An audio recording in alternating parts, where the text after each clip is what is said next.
Welcome student. अब हम करेंगे अपना last part for pair of linear equations का। ठीक है, मैं करवाने वाला था क्रॉस मल्टीप्लिकेशन मेथड, पर वो मैंने देखा सिलेबस में है ही नहीं। ठीक है, तो उसे करवाने का कोई मतलब नहीं बनता। अगर तुम्हें जानना है तो मुझे कमेंट में बता देना, मैं उसकी भी वीडियो अपलोड कर दूंगा बना के। ठीक है, अभी हमें सिलेबस क्या आता है, हमारे पास सिर्फ था सब्सटीट्यूशन मेथड और एलिमिनेशन मेथड, बस यही दोनों मेथड से। और क्रॉस मल्टीप्लिकेशन मेथड कट गया है।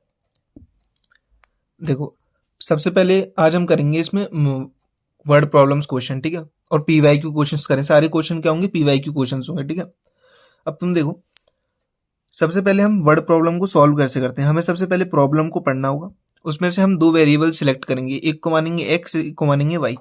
ठीक है, दोनों दो इक्वेशन बनाएंगे, उन दोनों को हम क्या करेंगे, किसी भी मेथड सब्सटीट्यूशन से या एलिमिनेशन से यूज करके उन दोनों एक्स और वाई की वैल्यू निकाल लेंगे। एक्स वाई की वैल्यू निकालने के बाद हम क्या करेंगे, और तो कुछ करना ही नहीं होता। एक्स वाई की वैल्यू निकालने के बाद हम देखेंगे नेगेटिव वैल्यू तो नहीं आ रही। अगर नेगेटिव वैल्यू आ रही है तो उसको डिस्कार्ड कर देंगे। ठीक है, क्योंकि रियल लाइफ में नेगेटिव आंसर नहीं होता। तो पहले पी वाई क्यू से स्टार्ट करते हैं बिना किसी देरी के। तो पहला पी वाई क्यू देखो, इसमें बोला है for what value of k will the system of equations have no solutions. ठीक है, अब दो इक्वेशन है मेरे पास, x plus two y is equal to 5, 3x plus k y plus 15 is equal to 0। अब हमें के की वैल्यू निकालनी है, और ये बोला गया है कि इन इसके नो सॉल्यूशंस हैं इन दोनों इक्वेशंस के। ठीक है, अब तुम यहाँ पे देखो, नो सॉल्यूशन कब होते हैं, कंसेप्ट जानो। नो सॉल्यूशन कब होते हैं, जब पैरेलल लाइंस होती हैं। ठीक है, और वो पैरेलल लाइंस कब होती हैं, जब a1/a2 is equal to b1/b2 not equal to c1/c2 होता है, तब पैरेलल लाइंस बनती हैं। तो तब हमारे क्या होते हैं, नो सॉल्यूशंस होते हैं। ठीक है, अब यहाँ पे देखो, a1/a2 इक्वल टू b1/b2 तो होता है ना, तो हम इस रिलेशन का यूज करेंगे। अब यहाँ पे a1/a2 निकालो। a1/a2 क्या होगा, 1/3। इसका कोफिशिएंट 1, इसका 3, 1/3।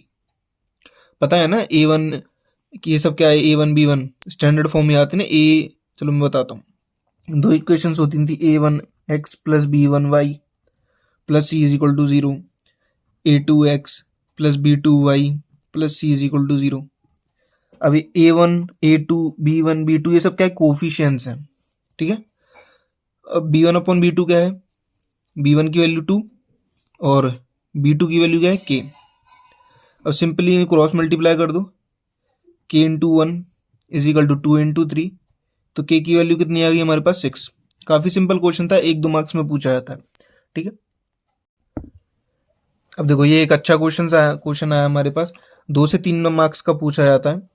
हमें क्या करना है, सॉल्व करना है दोनों इक्वेशन को। 2x plus 3y is equal to 11, 2x minus 4y is equal to minus 24, और हमें m की वैल्यू निकालनी है। और हमारे पास m की वैल्यू इसमें से निकालेंगे, y is equal to m x plus 3। सबसे पहले हमें y और x की वैल्यू निकालनी पड़ेगी, फिर हम निकाल पाएंगे m की वैल्यू।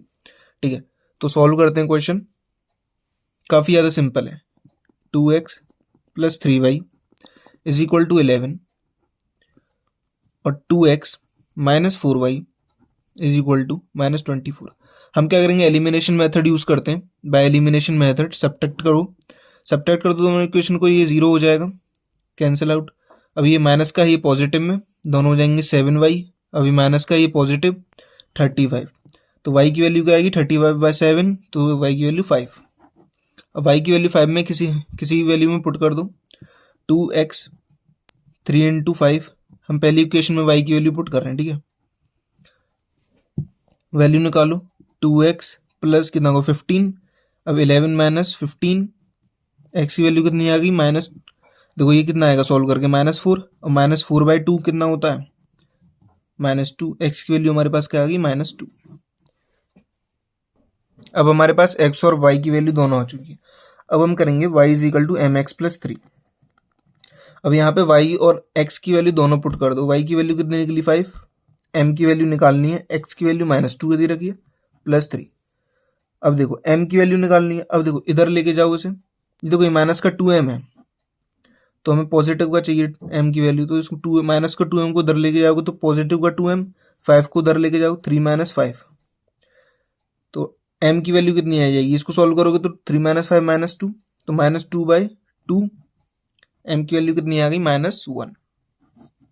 ठीक है, ये क्वेश्चन 2 से 3 मार्क्स का आता है। नहीं समझ में आया तो कमेंट में बताना, वैसे काफ़ी ज़्यादा सिंपल क्वेश्चन है। ठीक है, अब देखो ये वाला जो पी वाई क्यू नंबर 3 है, ये काफ़ी बार पूछा जाता है, और मैं बताऊं तो ये 3 से 4 मार्क्स का आता है, ठीक है।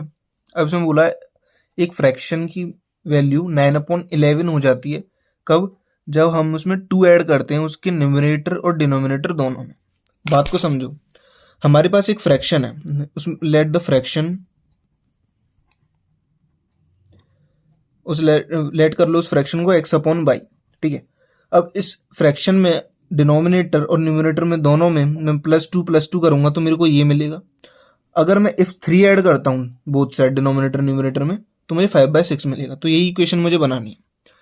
तो पहली इक्वेशन के मुताबिक तो हमें क्या करना है, x+2 y+2, हमें कौन सा फ्रैक्शन मिल रहा है, 9/11। इसको सॉल्व करो,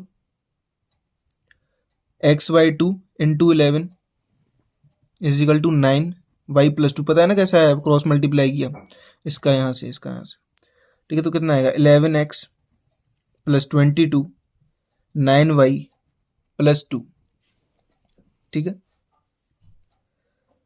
9y 18 आएगा। आगे सॉल्व करो, 11x - 9y 18 है, ये इधर लेके आओ तो कितना बचेगा, +4 = 0। पहली इक्वेशन हमारी ये बन गई। अब ऐसे ही उसने बोला अगर मैं 3 ऐड करता हूँ बोथ न्यूमरेटर डिनोमिनेटर में तो वैल्यू क्या आती है, 5/6। यानी x/y में अगर दोनों न्यूमरेटर और डिनोमिनेटर में 3 ऐड करता हूँ तो मेरे पास वैल्यू कितनी आएगी, 5/6, ठीक है। अच्छा मुझे बताना अगर तुम्हें लिखने का तरीका आता है कि नहीं। अगर तुम्हें लिखने का तरीका नहीं आता ना तो वो भी मैं तुम्हें बता दूंगा कि बोर्ड में लिखते कैसे हैं, क्योंकि मैं जैसे बता रहा हूँ ये सिर्फ क्वेश्चन सॉल्व करने का तरीका है, ठीक है। ये लिखने का तरीका नहीं है कि किस तरह से हमें प्रेजेंटेशन करना है। प्रेजेंटेशन अपने आप में बेहतर होना चाहिए। जैसे सबसे पहले let the fraction B x/y, उसके बाद हमने ये इक्वेशन लिखी, उसी के नीचे फिर हमने इस वैल्यू को सॉल्व करा। फिर नेक्स्ट पार्ट में हमने ये किया सॉल्व, फिर इसी की इक्वेशन निकालेंगे। उसके बाद एक एलिमिनेशन मेथड या सब्स्टिट्यूशन मेथड यूज करके x और y की वैल्यू निकाल लेंगे। फिर हम फ्रैक्शन को निकाल देंगे वहाँ पे आंसर। इस तरह से करना, कंटिन्यूस वे में करना पड़ेगा, ठीक है।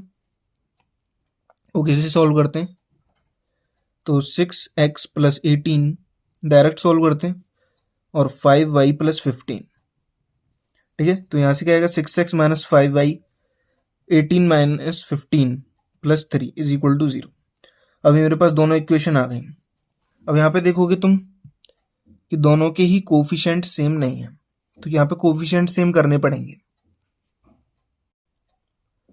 अब ये तुम्हारे लिए होमवर्क है। तुम क्या करोगे, मुझे कमेंट सेक्शन में दोनों इक्वेशन को एलिमिनेशन मेथड से सॉल्व करके कमेंट में आंसर बताओगे कि x और y की वैल्यू क्या आएगी और फ्रैक्शन हमारा क्या बनेगा, ठीक है। नेक्स्ट क्वेश्चन करते हैं। अब करने वाले हम एक एज प्रॉब्लम, ठीक है। तो सबसे पहले क्वेश्चन पढ़ते हैं। ये 4 से 5 मार्क्स का क्वेश्चन है। 5 years ago यानी 5 साल पहले Noori was thrice as old as Sonu. Noori की एज, नूरी वॉज थ्राइस यानी Noori is thrice as old as Sonu. समझ लो क्वेश्चन को क्या कहना चाह रहा है।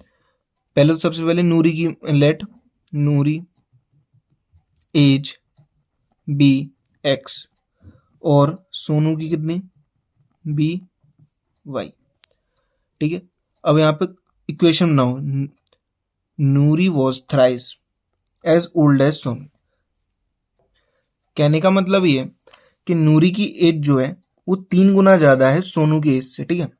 तो अब यहाँ पे क्वेश्चन करो कब, 5 साल पहले। इसका मतलब क्या है, x - 5 और क्या होगा y - 5। 5 साल एज कम कर दी हमने। अब 5 साल पहले क्या था कि नूरी की एज जो थी 3 गुना ज़्यादा थी किससे, सोनू की एज से, ठीक है। पहली इक्वेशन ये हो गई हमारे पास। तो x - 5 = 3y - 15, ओके, ठीक है। अब इसे सॉल्व करो आगे। x - 3y + 15 यानी 10 हो जाएगा यहाँ पे, -5 + 15, ठीक है, पहली इक्वेशन। अब दूसरी बार क्या बोल रहा है वो, 10 years लेटर यानी 10 साल बाद Noori will be twice as old as Sonu, यानी नूरी 2 गुना ज़्यादा बड़ी है सोनू से आफ्टर 10 years। ऐसे तुम्हें अपने आप लिखना पड़ेगा कि तुम कौन सी इक्वेशन का, जैसे हमने ये लिखा हमने, अब हम लिखेंगे 5 years एगो, ठीक है। यहाँ पे 5 years एगो लिख के ये इक्वेशन बनेगी। फिर आफ्टर 10 years वाली क्या बनेगी, x + 10 y + 10। अब यहाँ पे क्या था, दुगना था नूरी का सोनू से, ठीक है। तो x + 10 is equal to 2y plus 20। आगे सॉल्व करो, x माइनस 2y माइनस 20 यानी माइनस 10। अब प्लस 10 था यहाँ पे पहले से ही, माइनस 20 इधर आएगा तो 10 माइनस 20 माइनस 10।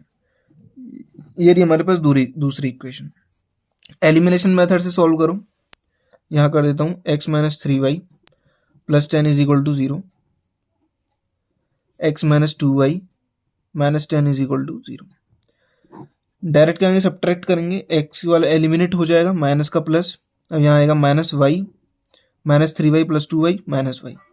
अब ये क्या होगा, प्लस, तो प्लस 20 इज इक्वल टू 0। तो y का वैल्यू कितना आ गया, y को उधर लेके जाओ तो y का वैल्यू आ गया 20। तो x का वैल्यू कितना निकलेगा, अच्छा y का वैल्यू 20 निकली है। किसी में भी पुट कर दो, किसी भी इक्वेशन में। मान लो मैं इस इक्वेशन में पुट करता हूँ फर्स्ट इक्वेशन में y की वैल्यू, तो x minus 3 into 20 plus 10 is equal to 0।